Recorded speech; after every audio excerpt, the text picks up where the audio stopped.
په دې فلم کې موږ یوه ښځه ګورو چې هغه څه جادوګره وي او جادو منتر کوي او هغې لپاره هغه ځمکه کېکنده کوي او هلته کې هغې ته یو باکس میلاو شي چې هغې د پاسه د مار نشان هم وي. هغې نه پس هغه جادو منتر چالو کړي. کله چې هغه هر څه ختم کړي نو هغه خپل ګاډي ته راشي او هغه باکس هم ځان سره کیږدي او هلته نه لاړه شي. بل سین کې موږ یو هلک ګورو چې هغه یو رسټورنټ ته راغلی وي او له هغې ملګري هلته کار کوي، له هغې نوم ایډن وي. دا یو بل نه خفه وي.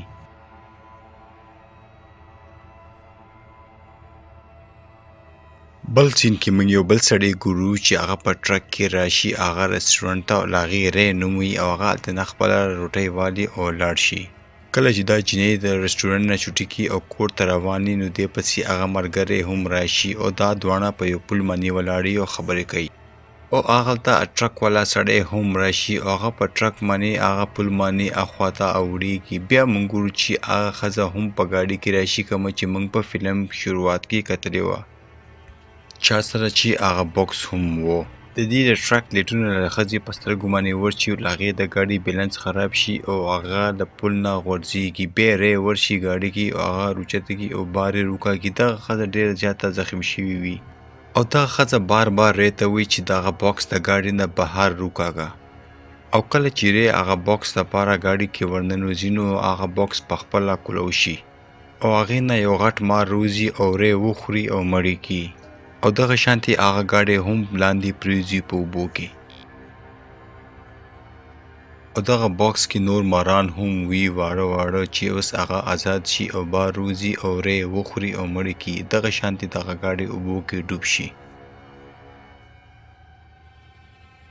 او یو څو ګنټې پس هغه کې پولیس راشي او د ری ډیډ باډي بهر روکاږي او هلته کې هغه جادوګره ښځه هم مړه شوې وي او هغلته کې یو بله جینۍ هم راشي چې د هغې نوم سیسي وي. دا د جادوګرې نوڅۍ وي او دا د دې نه یو نشانۍ په تور باندې لاکټ هم وکاږي او بیا دا د پولیس نه هغه باکس باره کې تپوس هم کوي. د سیسي خبرو نه داسې پته لګي چې څه مسله ضرور شته او هغه ډېره صدمه کې هم وي نو پولیس هغه خپل کور ته بوځي. بل سین کې موږ ګورو چې د ری ډیډ باډي هسپتال ته راوړې وي او له هغې به اوس پوسټمارټم هم کیږي خو هلته کې یو موجود کس د هغې پوسټمارټم کوي او هغې پسې ټلیفون راشي. کله چې ټلیفون بند کړي او هغه کمرې ته واپس راشي نو ری ډیډ باډي هلته کې نه وي او هغه ورپسې هر ځای کې وګرځي خو پیدا ورته نه شي. بل سین کې موږ ګورو چې یو پولیسوالا د ری ټرک له هغې کور ته راولي. هغه پولیسوالا هلته کې څوک محسوس کړي او هغه بل څوک نه ری وي. هغې نه پس ری په راډ باندې پولیسوالا په سر باندې ووهي او مړې کړي او بیا د هغې د وینې نه هغې په سر باندې د مار یو نشان جوړ کړي.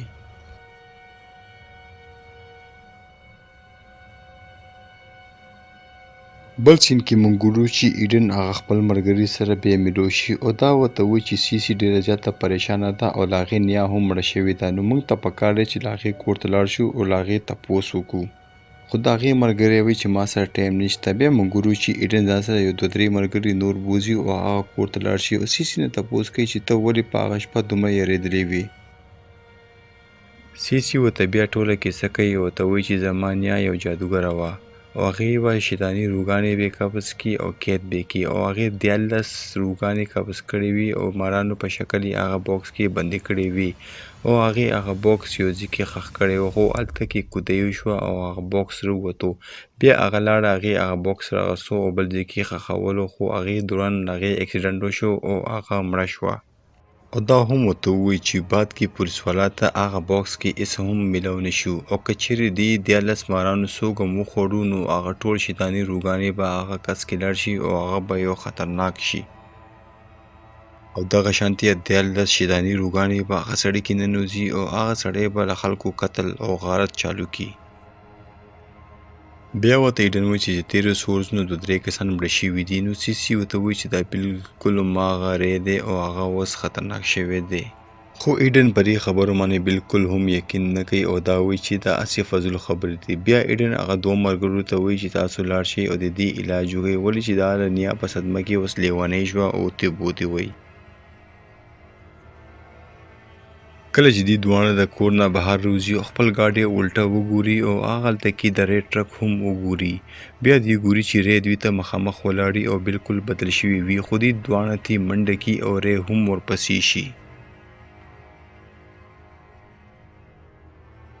او هغلته کې ایډن هم راشي او هغه چې کله ری وګوري نو هغه پوه شي چې ری ټول خلک مړه کول غواړي. ایډن او لاغې ملګري تی منډه کې کور ته ننوځي، خو د دې هغه ملګری بهر لاړه شي او بیا ری یو راډ راوالي او لاغې په خپه کې ومنډي. بیا ری د سیسي کور ته رانوتل غواړي، خو هغلته کې موجود یو سور لایټ وي کوم چې شیطاني روګانې هغلته نه پرېږدي او هغه نشي راوتی. هغې نه پس ته ری هغلته کې موجود د ایډن یو ملګری چې کوم زخمي پروت وي هغه راونیسي او هغه مړ کړي او د هغې د وینې نه مکه له مار نشان د هغې په دروازه باندې جوړ کړي او هغې نه پس ته هغه هلته نه بوځي او لاړ شي.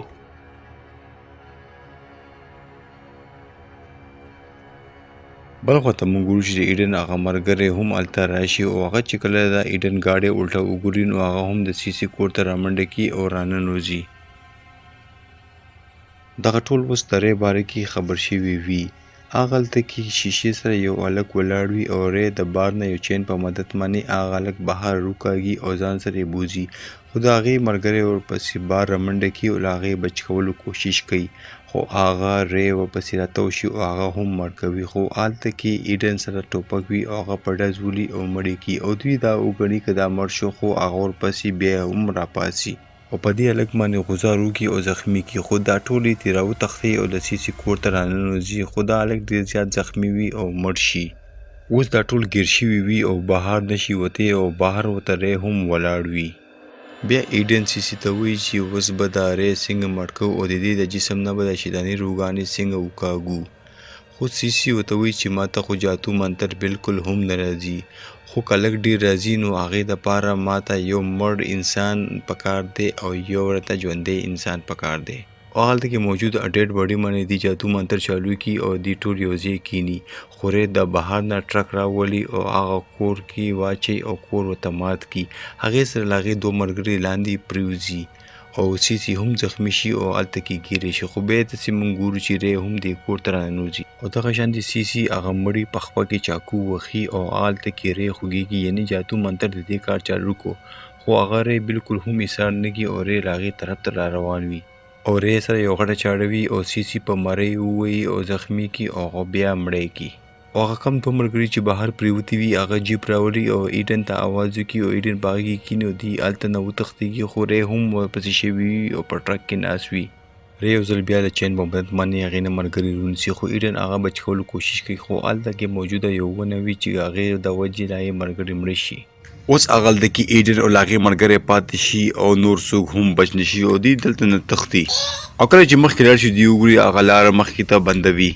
او دوی د ځنګل طرف ته منډه کړي او ری هم دې پسې شاته منډې وهي. دوی په اوبو کې منډې وهي او ری एकदम د اوبو نه روځي او په دې باندې اټیک وکړي، خو د ایډن هغه ملګری دې سره مقابله کوي او جنګ ورسره چالو کړي او ایډن ته وایي چې ته دلته نه تښته. بیا ایډن یو قبرستان ته وتښتېږي. ایډن چې کله شاته وګوري نو د هغې ملګری او ری هلته نه وي. بیا هلته کې هغه له مار یو دوه نشانونه هم ګوري چې هغه ری جوړ کړي وي. بیا دا هغلته کې یو څو مړي هم وګوري چې کوم د تېرو څو ورځونه مړه شوي وي او غیب وي. دغه شانتې ایډن هلته کې ګوري چې څوک راشي او هغه زر منډه کړي او هغه مړو کې ځان اوده کړي. بیا چې هغه ګوري هغه بل څوک نه ری وي. ایډن ګوري چې هغلته کې له هغې ملګری هم راولي کوم چې هغې سره و او هغه یې مړ کړی وي او په چاقو یې په سر باندې والی وي. بیا ایډن ډېره زیاته خفه شي او هلته نه لاړ شي او چاقو راوالي او په ری باندې غوځار کوي، خو ری هغه د شاته نه وګوري او وینیسي. بیا هغلته کې یو شرابو بوتل پروت وي او ایډن هغه راوالي او په هغې باندې غوځار وکړي او ری داسې ټول وسوځېږي، خو بیا هم هغه په ایډن باندې اټیک کوي او مړه کوي یې. هغې نه پسې ایډن هغه لاکټ ښیي چې کوم د سیسي د نیا نه اخیستی و او ری بیخي بېدمه شي او ځي په ځي باندې کښېني او څه ساعت پس هغه ټولې شیطاني ساګانې د مارانو په شکل باندې ری نه بهر روځي او په ایډن باندې اټیک کوي، خو ایډن ورته هغه امیل وښیي بهر والا او هغه ترې بچ شي او بهر ترې روځي او دغه شانتې ایډن هغه ټول ساګانې او ری په قبر کې بند کړي او بهر ترې روځي او وتښتېږي. بیا ایډن د ټرک ته راشي او ټرک سټارټ کوي او هغه بیا ټرک ته راشي او ټرک کې کینی او هغلته تښتي خو ټرک بالکل نه سټارټېږي او هلته کې ری هم راشي او یو ځل بیا ایډن جنګل سایډ ته وتښتېږي او ری هم ورپسې روان شي